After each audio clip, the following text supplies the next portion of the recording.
कि मेरे साथ पहली बार ऐसा हो रखा है और मैं थोड़ा सा ऑड फील कर रहा हूँ कि मैंने वीडियो रिकॉर्ड की but at the same time video record नहीं हुई। मेरा केबल जो है वो मैं गाड़ी में भूल गया हूँ नीचे में, और मैं लैपटॉप का जो है वो माइक यूज़ कर रहा हूँ। This is for me for the first time actually. मेहनत तो लगती है वीडियो कंटेंट क्रिएशन में भी। सो बाकी बातें साइड में रखते हैं। सबसे पहले आज की वीडियो का टॉपिक क्या है, आप लोगों ने भी नोटिस किया होगा, मैं भी नोटिस कर रहा हूँ। 2026 की स्टार्ट होती है ना, फ़ोन्स की जो प्राइसेस है ना, बेसिकली दे स्टार्टेड इंक्रीजिंग।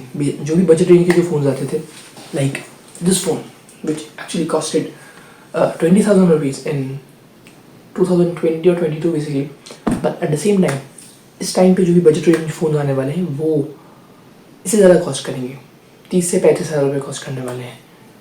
इस वाली वीडियो में हम इसी टॉपिक पे डीप डाउन जाने वाले हैं। Why this is happening, why this is going to happen, what are the causes, and in the end we are gonna last week थोड़ा सा conclusion में बात करेंगे about phone market, should we buy it or not. Okay, first major reason, the AI culprit, the AI memory crisis. That is one of the biggest reason we are gonna talk about. ये artificial intelligence वो वाला artificial intelligence नहीं जो कि आपके phone में है, जो कि आप जिससे फ़ोटोज़ एडिट करते हो। हम लोग बात कर रहे हैं AI डेटा सेंटर्स के, मैसिव लेवल के डेटा सेंटर्स। पता नहीं कितने सारे अलग अलग कंपनीज जो हैं इस टाइम पे इसमें इन्वेस्ट कर रही हैं, and they are making it too big, like $1 trillion की इन्वेस्टमेंट की बात कर रहा हूँ मैं, चाहे माइक्रोसॉफ्ट हो, एनवीडिया हो, ओपन AI हो। सो द थिंग इज़ कि इन सभी डेटा सेंटर्स को DRAM चाहिए। हमें भी फ़ोन्स के लिए DRAM चाहिए, बट जो फ़ोन्स हैं बजट रेंज वाले जो फ़ोन्स होते हैं या नॉर्मल जो फ़ोन्स होते हैं उनमें मार्जिन कम होता है, और AI डेटा सेंटर्स में जाहिर सी बात है कि मार्जिन, अगर कंपनीज DRAM बनाने वाली कंपनीज उन्हें सप्लाई करेंगी तो उनका प्रॉफिट मार्जिन ज़्यादा होगा, और वो लोग भी ज़्यादा पे करने के लिए तैयार है। The reason is simple, they need, इस टॉपिक पे हम पहले भी बात कर चुके हैं, that why DRAM is important for, like AI क्या करता है, AI आपको जवाब देता है एग्जिस्टिंग डेटा के बेस्ड पे। वो उस एग्जिस्टिंग डेटा को पढ़ता है, अंडरस्टैंड करता है, फिर हमें नया जवाब देता है। तो उस अंडरस्टैंडिंग स्पीड को बढ़ाने के लिए, उस लर्निंग स्पीड को बढ़ाने के लिए कि वो ज़्यादा से ज़्यादा डेटा इनपुट अपने अंदर कर सके, उसे DRAM चाहिए होता है जो उसकी कैपेबिलिटीज़ को बहुत गुना बढ़ा देता है। So that's why they need DRAM। और हमें DRAM क्यों चाहिए, हमारे फ़ोन को लगाने के लिए बेसिकली, ताकि हम फ़ोन्स को यूज़ कर सकें, उनकी स्पीड इंक्रीज कर सकें। So this was like little bit of the brief. तो अब मसला ये है कि वो कंपनीज ज़्यादा दाम कोट करती हैं, और सैमसंग और SK हाइनिक्स जो कि सबसे बड़ी DRAMs बनाने वाली कंपनीज है, मेजर प्लेयर्स हैं अभी खेल के अंदर में, वो चुपचाप से लाइक ले जाओ यार, तुम लोग ले जाओ, ठीक है, समझ में आ रहा है, ठीक है, दूसरों को दिक्कत होगी लेकिन हमें क्या है, हमें तो लाइक पैसा चाहिए वाला सीन है। So that's it. इसी के बेस्ड पे 2026 के अंदर में 40% का हाइक आया है किस चीज़ में, RAM के प्राइसेस के अंदर में। एंड इससे कहाँ असर पड़ता है, हमारे बजट रेंज के फ़ोन से असर पड़ता है कि जाहिर सी बात है उनका भी जो प्राइस होगा वो इंक्रीज़ हो जाएगा। Okay, so the other point we are gonna talk about in this video is TSMC's 2 nanometer chipsets.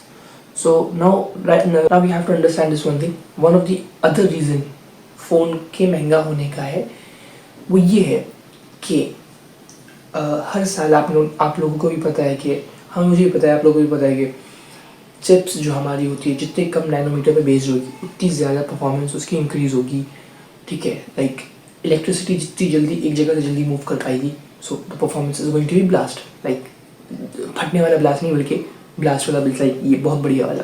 So the thing is last year 2025 के अंदर में 3 नैनोमीटर बेस्ड चिपसेट चल रहे थे, 2026 के अंदर में 2 नैनोमीटर बेस्ड चिपसेट आने वाले हैं। हाँ, अब मसला ये है कि लास्ट ईयर $20,000, ठीक है, approx it's like 15 to 20 lakhs जो था वो रफली कॉस्ट हमें पड़ रहा था, कंपनीज को बेसिकली पड़ा था, मुझे कुछ नहीं पड़ा था, ठीक है।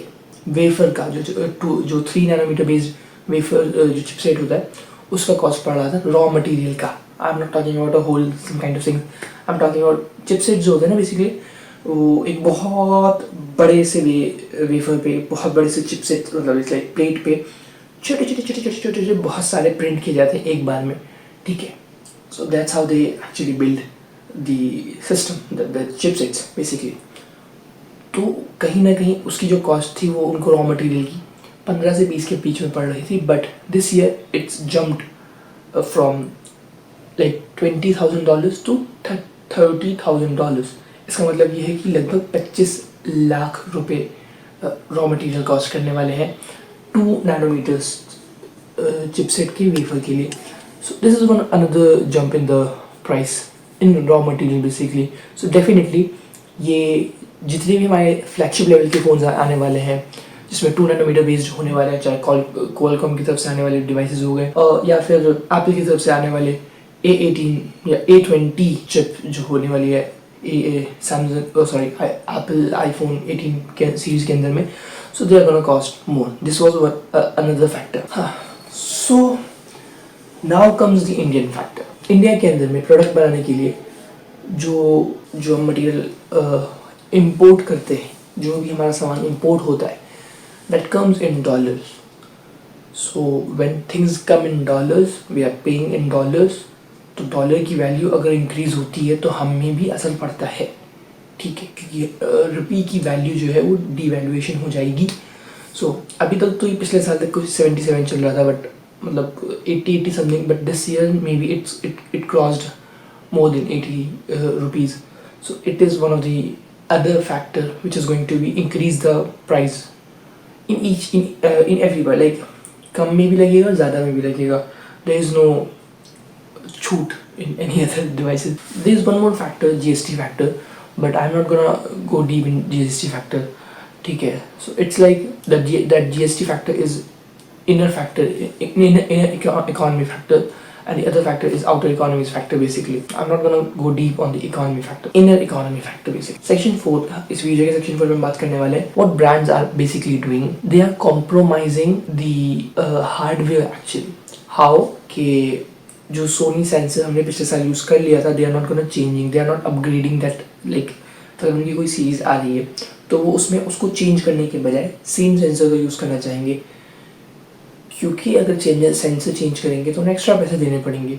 वो एक मेटल बॉडी के बजाय एक हाई क्वालिटी का प्लास्टिक यूज़ करेंगे ताकि वो अपने पैसे बचा सकें। लाइक एक अच्छे लेवल का जो फ़ोन होता है जो कि UFS 4.0 के साथ आना चाहिए, but this time it will come in UFS 3.1 cost cutting के लिए। Like storage is one of the factor, like to increase this speed जिसकी बहुत ज़्यादा ज़रूरत होती है, लेकिन कंपनीज उसे वही काम करेंगे कि कॉस्ट कटिंग के लिए वो उसे अपग्रेड नहीं करेंगी बल्कि डिग्रेड कर देंगी, और हम लोग इतना कुछ उस चीज़ को हैवीली लेंगे नहीं, इन कुछ चीज़ों को जो हमें पता है। इससे आपको कोई रेगुलर कोई बहुत बड़ी चीज़ आपको डायरेक्टली पता नहीं चलेगी, but at the same time you will not feel any kind of upgrade in the latest smartphones. Now we are on the end game of this video, conclusion और एडवाइस की बात कर रहे हैं। तो पूरी वीडियो का टॉपिक यहीं पर समझ हो जाता है कि करना क्या है 2026 के अंदर में। It's simple, if your phone is in a good condition, भाई उसे खींच तान के चला लो, कोई दिक्कत नहीं है नया फ़ोन लेने की, कोई ज़रूरत नहीं है, चुपचाप से जो फ़ोन लेंगे वो चलाओ, ठीक है। दूसरी चीज़ इसकी, अगर आपको नया फ़ोन लेना है 2025 के स्मार्टफोन्स जो हैं वो अभी इस टाइम पे सेल्स में कहीं ना कहीं लॉन्च सस्ते होंगे ही होंगे। इट्स लाइक दैट फैक्टर कि भाई नया लॉन्च हो रहा है तो पुराना वाला कम बजट में जाएगा, वो वाला factor. Please use that factor and buy in those sales. Thank you for watching the video, that's it for today's video. We will meet again.